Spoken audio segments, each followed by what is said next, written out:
Welcome back to the podcast, everybody. Hi, guys. Welcome. Life on mute. It's Marlena and Kevin. Yep. I'm Marlena. That's Kevin. No. Oh, yeah, that's right. I'm Kevin. You're Marlena. What do you have for us, Kevin? Well, so you and I saw this show on Netflix recently. Okay.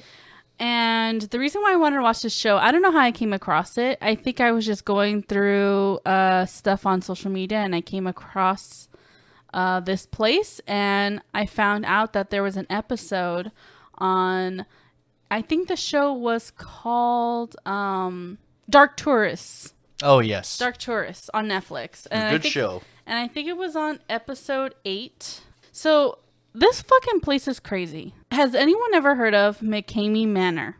It's in Tennessee. No.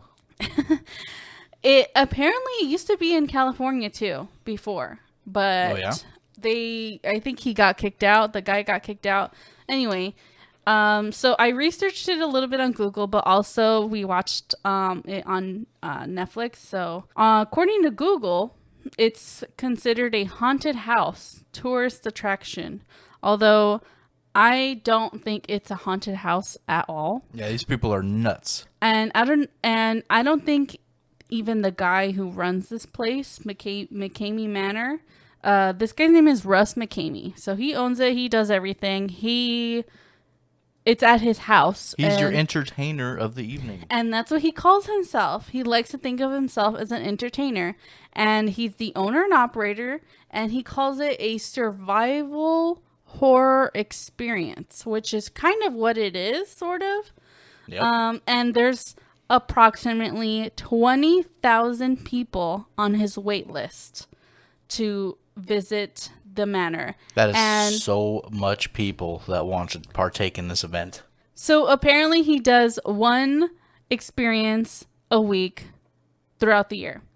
And yeah, so 20 people on the wait list. 20,000 people on the wait list. 20,000, yes, sorry. Each guest is mentally and physically challenged until they reach their personal breaking point. And it can last up to 6 hours. I think he also did like a certain point in time where he did this for multiple days. But I don't know if anyone has it lasted multiple days. I have no idea. Can't imagine. But I don't want to meet that guy that could survive that. Basically, it's a place to get tortured by this random guy in Tennessee, and he doesn't even charge a fee for you to visit and to experience this. The only thing he asks for is for dog food, as like a donation of dog food, because I guess he has like several dogs, and that's all he asks, and that's it. Well, you can donate money to him too. Well, I'm sure, but there's no fee. He just wants the dog food, a large bag of dog food. Yeah, for his dogs, not for him. And he makes you jump through all these hoops, but for a good reason. The requirements to show up on this horror experience, you need to sign up on his website. You need to sign a 40-page waiver. And I think he literally has you read it one by one and they go over it one by one on the fucking page. So it takes like an hour or so just to read the fucking waiver. Or 2 hours, I don't know. And then in the show, it was showing up to 6 hours just to get through all the pages of this thing. Because he like tells you over and over. You have to read it out loud, and if you have multiple people, you all have to read it at the same exact time. And you have to initial sections. Mm-hmm. It's like a whole shit ton of. This is like the first torturous part of this entire event. Yes. He just makes you read the terms of agreement. Nobody reads that. We just click right through it. And before you do all that, it's because there's a lot of bullshit that I'm about to tell you what he does. And you have to show proof, complete and show proof of a full mental and physical checkup. You have to show a complete healthy bill of health. And I don't think you could be disabled. You could be handicapped, anything like that. You have to be fully healthy. And this is some of the shit that he's done already. So when you go there, he blindfolds you. He ties your hands and duct tapes your mouth. For certain people that sign up, they dunk you into water almost up to the point of drowning. Place you in small enclosed places. Mm-hmm. For one, he put a few people in like a freezer, like those, garage freezers. Yep. Filled it up with fake blood, and you just sit there and try to breathe. That sucks. He has put someone in the trunk of a car with another person so that it's even tighter. Ooh. Either himself or one of his people that work with him. And then it's possible that he can shave your head, woman or man. He puts a straitjacket on certain people and you can get punched or pushed. So basically you're signing up Just to get beat up. be tortured, and he fucking loves this shit. This Russ McKamey guy, he loves this shit. He's like smiling. He records all of the sessions, so I think he puts some on YouTube. I don't know what he does with the other ones. I don't know if he keeps them for his personal collection or whatnot, but it's a lot of fucked up shit. Yep. Somebody had a heart attack while doing it. Yes. And yeah, basically all these people just want to be tortured by him. I don't know if it's sexual for those people. I don't know if it's sort of like maybe someone to get out of a depression. I don't know. Like It could be worse. It could be dealing with this shit all the time. Like you're basically living out a kidnap and torture experience for free, minus the dog food, I guess. It's not fucking fake shit. Well, I don't know. Some people think it's fake. Some people think it isn't. But I don't know. The videos show this dude punching people in the ribs. I mean, that sucks. And you see in people drowning. And some of the YouTube videos, you see like them before and then after, and they look fucking terrible. They look like a normal person coming into it, and they just look like their face. Like some people look like their face is swollen. Cut up, beat up, crying, yep. bloody lip. It's just like this, and this guy fucking loves it. He loves it. And he just thinks, oh, well, it's a cool way to just, test your limits to see how you are. And Marines have done this to see how, they could deal with it. And it's just ridiculous. And again, there is a little snippet of what you can deal with. Or what you could see on that episode on Netflix. I'm pretty sure it's called Dark Tourists, and it's the McKamey Manor. And I thought it was just like some crazy bullshit. Like, why do people like? There's a 20,000 person wait list for this to get beat up by some guy and tortured by this guy. And he has like neighbors or it's in Tennessee, so I don't think he has like literally like next door neighbors or anything like that, but at least in the surrounding areas, like he calls the police department and say, hey, today's my experience. I'm doing one of those tours today. Just letting you know if you get any calls for screaming or chains, and he puts people in chains. Just ignore the torture going on. Yeah, he's like, I just want to give you a heads up. Just ignore it. Like, what if it was real, though? That's the scary part, because I'm sure the people that sign up, they're going to have those thoughts. As soon as he calls the cops and warns them, they're just like, no help is coming, no matter what. Yeah. We just have to survive. And I think on the waiver, too, it said, like, something, like, we could develop a safe word. But he can ignore the fact that you're saying the safe word too.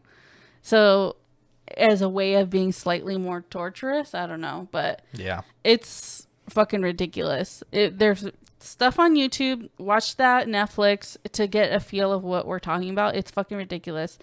I don't understand it. I don't understand the appeal. There's some nuts out there. This guy could be like a literal serial killer and just getting his fix in a legal way. You know what I mean? Like, this guy's fucking nuts. Hey, he's doing it healthily. Healthily? Only to people that want it. I guess, but it's just like, I don't know. I would never. I don't know how people are attracted to those things, but it's ridiculous. It's absolutely ridiculous. Beat up and drowned. I've seen some people, they literally force your face. He literally has forced people's faces into the water and like basically looks like he's drowning them, but leaves them in it just long enough. Oh yeah. And then he just lets them up, and he's like, oh, okay, like lets them take a couple breaths, and then just shoves his face Right like back in. Yeah, so it's like, dude, like you're kind of drowning him. Yeah, he's just And you have doing it on the camera. normal torture methods. He's also kind of like ex-Navy too, so he really Oh yeah, I think he's like he was Marine saying or that Navy. he knew what he was doing, like implying that he's done it before for the Navy. Yeah, that's ridiculous. I don't get it. Do you get it? I don't get it. No, of course not. I know you're a thrill seeker, Kevin, but you wouldn't do shit like that. Would Why? you sign up for that? No, I don't want to get tortured. That's because That sounds like a bad time. There's just like everything about it is just like it's just a bad time. Like, why are you doing this? It's too much. Yeah. I know what else is a bad time. What is that? Have another thing we could discuss. Okay. Pretty bad time. I, a long time ago, found this on YouTube. I had mentioned it to you, Kevin, but I'll remind you of the story. Uh-huh. There was, I don't know how I found it, but on YouTube, there was this clip or chunk of this TV show. It's a UK TV show. It was called The Jeremy Kyle Show. And let me discuss a little bit of who and what they were there for. Okay. So there's these two guests, Paul and Lee, a gay couple who met on the internet. I don't know at what time this was. I think this was like in the early 2000s, by the way. This gay couple met through the internet on an internet dating site, and they were together for 2 years before meeting in person, and they started their relationship, and they were, they really loved each other and were planning on marrying. Well, that's good. Yes. And after a while, one of them, Lee, took his boyfriend, Paul, home to meet his parents, finally. Okay. So the members of the family that mentioned that Paul looked a lot like his mom's ex-husband, a man who Lee had no idea ever existed. Uh-huh. So it also turned out that Paul had the same surname as this ex-husband. His mom later admitted to Lee that he did have a secret half-brother from her ex-husband that she couldn't care for and put up for adoption. Oh, no. Paul, coincidentally, was taken into into care when he was 18 months old and adopted when he was 3. What a coincidence, you think? Yeah, Well, that's a funny little coincidence. yeah, interesting. Hey, you look like my ex-husband. All the other rest of the family members think so too. And then what happened? But I also had a secret kid. Yeah. The couple doubted that they were half brothers and continued their relationships. Oh, no. You gotta Their check, relationship- dude. Come on.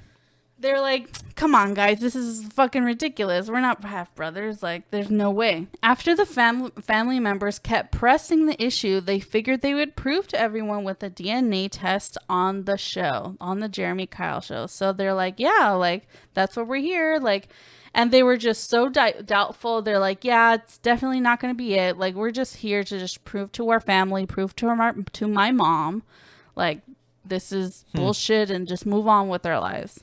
Well, the results, they were related. Yikes. And they found out on the show, and they were all recorded, and you see this all on YouTube. You see this whole discussion on YouTube. And the couple was visibly shocked, and they couldn't speak. Like, they were stunned. Yeah, that's a little fucked up. They had obviously admitted earlier in the show that they were sexually active and in love. That's just sad. That's just a sad story. Both of their mom has taken the news somewhat better, saying she is happy to be reunited with the son that she gave up. Oh, my God. She's like, no matter what, I just want to have a relationship with my other son. You can't. It's not even like a normal breakup, sort of scenario. It's just like, no, you're still gonna see him for Thanksgiving. I know. How gross. That just sucks. How can a mother live with herself, like, thinking like, oh, like, then this is exactly why you shouldn't be keeping fucking family secrets like this. Like, tell somebody that there's a kid out there, especially if you have another kid. Like, Yeah. you can't just leave them in the dark. People just like their secrets. At least tell them the gender of the kid that you had, so it's like they know what to look out for, or ask some questions if they find out that their partner's adopted. No, but what are the odds? Like yeah, I all know. the people on the internet, you start randomly talking to the one that is related to you. Yeah, I know. That's a trip. That's crazy. I know. This life is a simulation, everybody. Nothing's real. It's all planned. But this is fucking why you don't keep fucking secrets like this. Like, you have to tell somebody. It's at least tell your kid. So it's I don't know. I put a little bit of blame on the kid for not fucking realizing it when his whole family was like, "Bro, that looks like your dad." Yeah, but it wasn't. It was the ex-husband. So he had his Well, either way, his parents. Both of his parents were still married. It was her ex-husband. So he didn't even know that this previous husband existed, nor did they know about the kid, obviously. But right. It's just like either way, when everybody's telling you one thing, like especially that there's a chance, that's why you got to get that checked out, bro. I know. Some people. So what happened to these two brothers? I think they were just so in love, and they just like, no, it couldn't be. Like, I love you. Like, this can't be right, and we shouldn't believe them, because that'll just put a taint on the relationship if it isn't true. Bro, there is a taint on the relationship. It's your brother's taint. There is.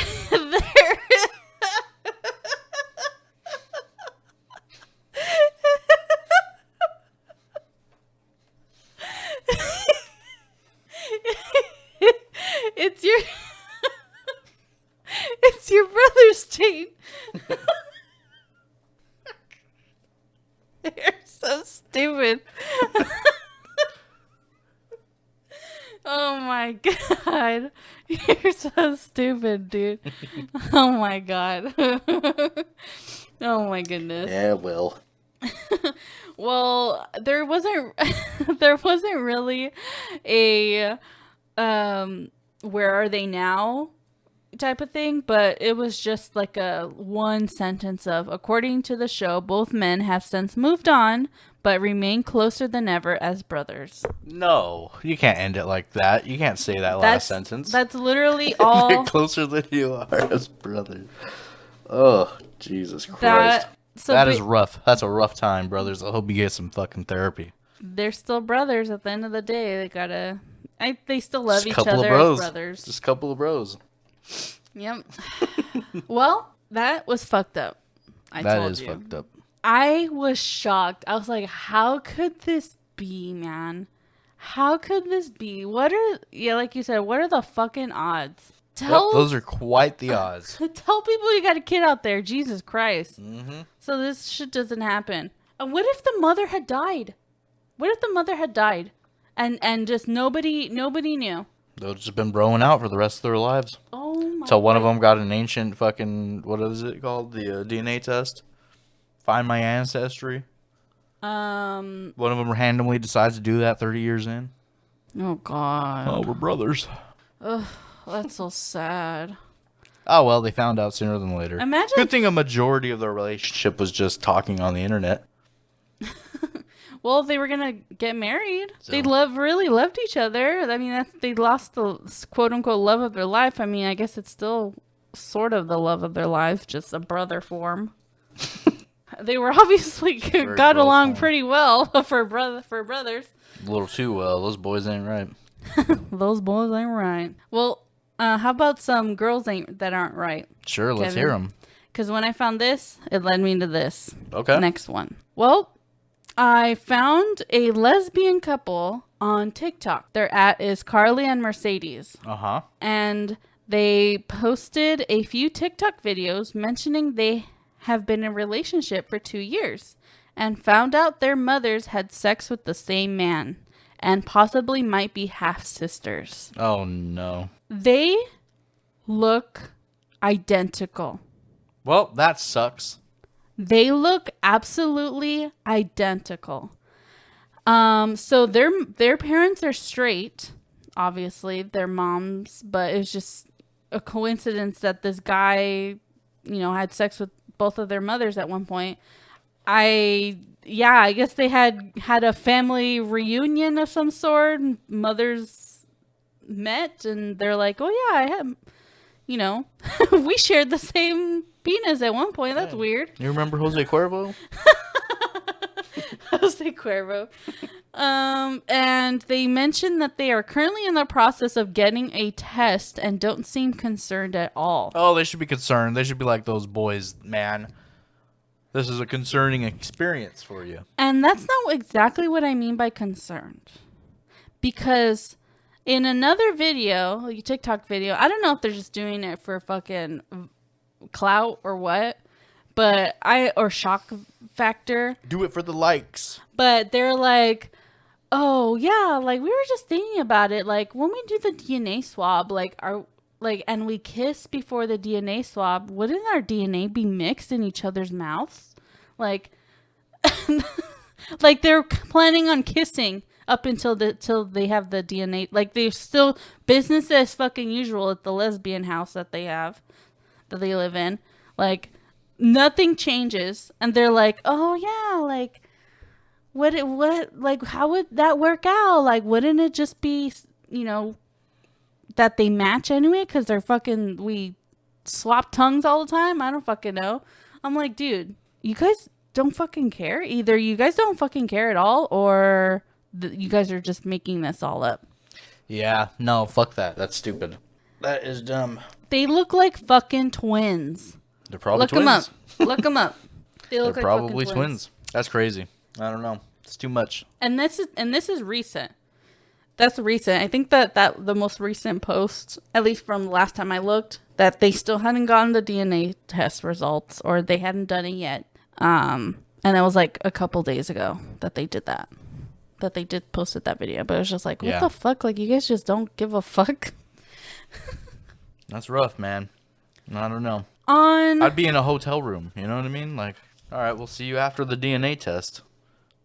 And it's funny too, because their previous videos were like, oh yeah, everyone tells us that we look like sisters, that we look so alike, and all this shit. Like, I don't know if maybe they just come up with some random story. It kind of reads like a porn plot. Like they just, you know what I mean? Like, this is probably all for the publicity. It's all for the clout. That's what I'm thinking. Like, oh yeah, everyone just tells us we look alike. Maybe we should just go with this and see, and get some more viewers as it comes by. Okay, let's switch it up again, Kevin. Okay. Another fucked up thing. What an episode. Yes. I found this on Unsolved Mysteries, the OG Unsolved Mysteries, season 3, episode 19. Okay. I was just casually watching this, and I was just like, wow, this is some interesting shit. Let's talk about it. Okay. So there's this baby named Ryan. Ryan the baby. He was rushed to the hospital by his mom, Patty. And the doctors, worked him up. He was all fucked up at the hospital. And the doctors came back and told her and the husband that came later into the hospital and said that they found trace amounts of antifreeze and acetone in the baby's system. Damn. Later, they took the child in protective services and allowed visitation. That's a good move. Allowed visitation? They were allowed visitation because it was like suspicious, right? They were like, oh yeah, like suspicious. Yeah, I think if you find antifreeze in a baby, like, you immediately allow those people no more access to the baby. Because they were asking him, like, well, do you guys have antifreeze? I'm like, yeah, I have it in the garage. And then, well, do you have acetone? And she's like, well, yeah, it's like for nail polish. Like, I think everyone has acetone in their house. Like, I don't know if everyone has antifreeze in their house. How old was this baby Ryan? It was like a few months old. Oh, so the baby accidentally got into the acetone or the antifreeze in the garage and started drinking nail polish remover. Yeah. So they were like investigating it, or at least like, okay, well, let's see if this is an actual case or whatever. So they took the baby away. It was protective services. They got weekly visitation. Apparently at one point, the baby got sick again. Oh, I wonder how. And apparently the mother was alone for a couple seconds or something. Just quickly, points at the baby real quick. And the mother got sick again. 3 days, the baby got sick again, but 3 days later. And then they were like, well, what the fuck? Like, this must have been during this time. And they arrested the mom. Then later, she was in prison. They were trying to figure it out. The dad still had custody, but the mom didn't have any custody. And as they were trying to figure this out, I guess they had fucking, what is the word called? What is it called? I can't think of it. But basically, the mom got pregnant again in prison. What is that called? The conjugal visit. Yeah. So basically, the mom got pregnant again in prison while she was, the first baby was really sick. But the baby was super sick the second time. And the baby died. The first baby died. The first baby died. At least you got a second chance. And they were... Sometimes you mess up. So basically, the second baby that came out right out of prison took the baby away to foster care. Again, the dad, I believe, still had not custody, visitation. And then they realized that the second baby was developing the same symptoms. It's not the fucking mother. The mother's in prison. And is the baby with the dad or foster parents? It's with protective services. Okay. So it's only the dad visiting him at this point. They were like, oh, well, there's something else going on here. So they released the mom and they were able to both visit the second baby. But after a lot of testing, they were still trying to figure out what was going on. The trial begins for the first baby. Okay. And they weren't allowed to discuss the second child's issues. They found out that the second kid that she had actually has a rare condition with the same symptoms that the first baby was having. So they both... It just develops antifreeze inside of its body? They both... Yeah, I guess. And so it's basically a rare disease, and they seem to have both have had it. And when the mom went to court for the trial for her first baby, they weren't allowed to mention the second baby's condition to say that it was because basically saying that technically the first baby wasn't diagnosed with the rare condition, so that can't be applied in this case because the second baby has the rare condition. Sure. So they locked her up and put her in jail for the rest of her life. Jesus Christ. And after the episode aired, so basically that was the end of the episode, and it was like a mystery, and she was stuck in jail, and she was like, I know I didn't kill my baby. Like, this is fucked up. My second baby has this rare condition. It has to be the same thing. But basically they were saying how fucked up it was that they couldn't even mention the fact that the second baby had this rare condition to apply it to the first. Right. So after the episode aired in 1991 in July, which isn't too long, it was in the 90s or 80s, they released her, and because they had a new trial, and they released her, and the second son was returned to them, and they lived happily ever after at the end. How fucking crazy is that? It's fucking wild. Did the second baby live too, or second baby died? No, the second baby lived. So at least from the end of the episode, they seemed pretty happy. He was already a few months to a year old at that point. Then at the end of the episode, and they were saying how happy and how thankful they were for like Unsolved Mysteries to be posting the... Oh, so she wasn't in there that long then? No, she wasn't in there that long, but the point I thought she was in there her whole life. Well, she got sentenced to life in prison. Oh, got it. She got sentenced to life. She got sentenced to life in prison, so it's like she was basically going to until the episode aired and put, light on the situation. People were calling and lawyers were calling. Got to get the public involved. Get the public involved. Otherwise, the judges will sit on their asses. And it worked. And I don't see how, because this isn't the first story that I've heard that's like this, but there wasn't a happy ending at the end of it. Like, that person just stayed in jail until they died, or they're still in jail for something that they know that they didn't commit. And for one particular thing that they weren't allowed to discuss in the trial to save them, they weren't allowed. Like, I've heard that many times. You bar the evidence. You bar the damning evidence. It's like the most important evidence that could exonerate them, but they're not allowed to mention it. I just don't see how that can be legal. How can that be legal? Don't know. I just don't. There's probably some legal precedent for it. Because there was no technical proof that the first baby had Like, it wasn't technically diagnosed with it, so we don't know if that's what it caused. But it's like, how is it the fact that these two kids had the same shit? Like, that's stupid. Like, Yeah. how can that happen? How can that happen? Isn't that fucked up? That's some crazy shit. But, I mean, at least there was a happy ending at the end of that one. Everyone lived happily ever after. Mama got a new prison tattoo. What did it We're say? all good. What did her prison tattoo say? Said I didn't do it. How original. Yeah, right across the chest. Right across the chest. I didn't do it. I didn't kill that baby. Yep. Well, I got a fun little bit of information for you, Marlena. Okay. A little off topic from all your murder and torture and baby killing that you've been rambling about. It was fucking interesting as hell, dude. Just a little good bit of news. There is a company in the Netherlands. They have it's a company called Lightyear. They claim that a driver with a short daily commute could drive up to 7 months without plugging in or charging their new solar-powered car, babe. Ooh. Imagine having that. That sounds very efficient. Yeah. Especially here in California. I park outside in the sun. My car would just be fully charged. No big deal.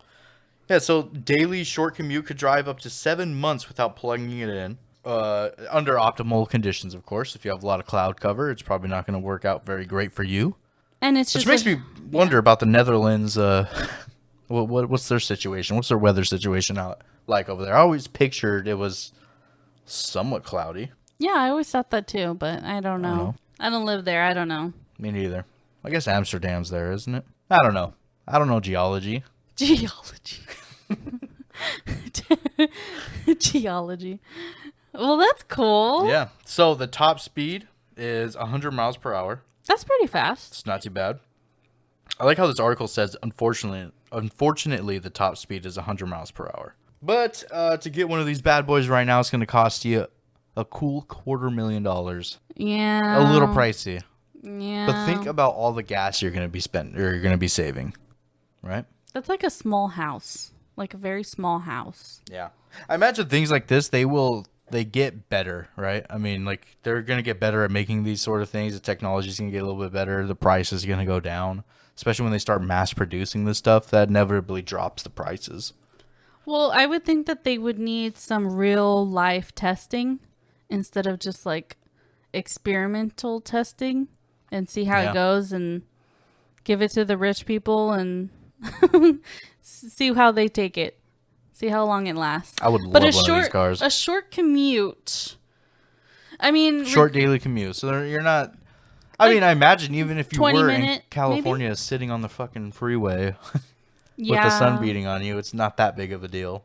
I mean, you can't really use it to like drive to LA or something like that. It's just like, maybe 20-minute, 30-minute drive to work every day. But that's just to reference how long the battery lasts or something. Because it says 7 months. That's still a lot. So if you drive twice as much, I mean, that's still a long time. Sure. And the battery's constantly getting charged. Getting a little juice every day. So, I don't know. That's pretty cool. Yeah, pictures of this thing look pretty sleek, pretty cool. But, yeah, it'll be a fun little car. New tech that's coming out. There you go. That's the news for you Solar powered, baby. We're just using the sun now. No electricity, no fucking gas. Fuck gas. We need to get away from gas for sure. Yeah, fuck you, Shell. Yeah, gas is fucking expensive. $6, $7 here. Oh my god. Mm-hmm. It's fucking a lot. Well, that's all I have for the day, Marlena. What did you guys think? Do you guys have any stories like these? Send it to us. Yeah, were you tortured? Yeah. If you guys went to this place, tell didn't. us your experience. No, nobody went to that place. That place is fucking crazy. There's people that have gone to this place for years. Okay? Years this place has been open. All those people are strung out and dead by now. You don't know. Overdoses. Talk to us. People got some problems. Tell us what happened tell us what actually happened, not just the, what we assume or what they say that they do in certain, or are these actors? I don't know. Maybe these people are actors and just playing a part. Because that's part of the conspiracy too. Like, oh, these are just fucking actors. Well, then how does he get his dog food? I don't know. But 20,000 people on the list, on the waiting list? Fuck that. Oh, well. Send us an email. Give us your stories. We'll talk about them. Ask us some questions. We'll talk about it. Hope you enjoyed this episode. Find our email on, it is lifeonmutepodcast@gmail.com. Find us on Instagram and Twitter, lifeonmutecast. Bye. That's all. Bye, guys.